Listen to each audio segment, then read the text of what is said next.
Chào về tối nay mình bong bóng khơi nhé video mình thì phải chỉnh video này nhầm cặp máu rốt proi chỉnh video nó cho này nhầm chắp bắt ton nhưng mà miền tiêm ấy chạm sao hả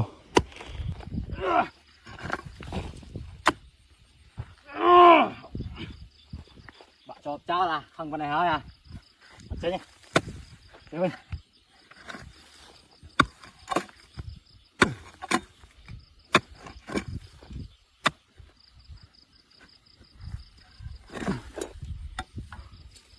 ngon làm ra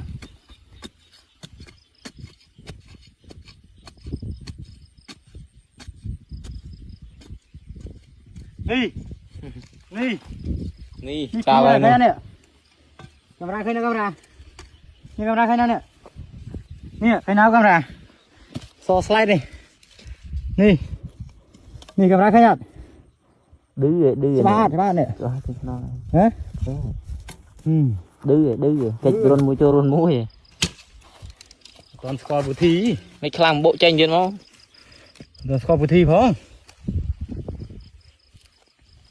đi chữa toàn score bù thi ấy mới tàu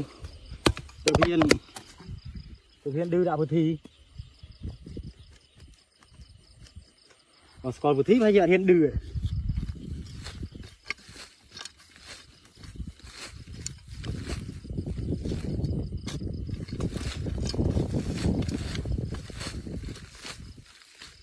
Gạt squat đó đứ. Dạ. Hả? Nè, thấy đâu? Tuần na. Tuần na bao lần từng chơi.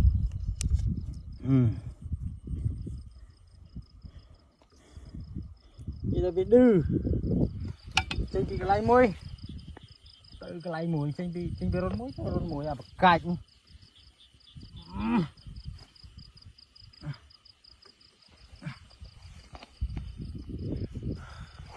Wah, ini puh lagi. Bong na skol pram nak mui ba. Kepala kemai. Ngon. Ê, khai nhom cặp mà nhom cặp nó chơi về nó mà trồn này. Mà nhom ta bây ta nhom khăng nghe mình chao lùi mong mà này.ผมbuôn mày. Lùi à chụp puh tết ra khăng à lo anh. Khơi nhà này chứ vậy tình dục. Đi, ngon. Puh cái này. Bong na skol pram không? Puh cái này. Vàនេះគឺជាវែកសង្ហែអានេះពូវែកសង្ហែណាបងប្អូនហត់វីដេអូវែកអញ្ចឹងហើយតែអត់មានបងប្អូនយើងមើលអាម៉ាន់ទីអូនណា8 នាទីងាប់8នាទីបងប្អូនអើយអធិស្ឋានខ្ញុំខឹងវាពេកបាទខ្ញុំរំសាយកំហឹងជាមួយវារត់ខ្ញុំពេកវាកិច្ចខ្ញុំពេកចូលហើយបាទចឹងក៏អរគុណដែលតាមដានតាំងពីក្បាលវីដេអូរហូតដល់បានអានេះអាឌឺនេះបាទអរគុណបាទបាយបាយ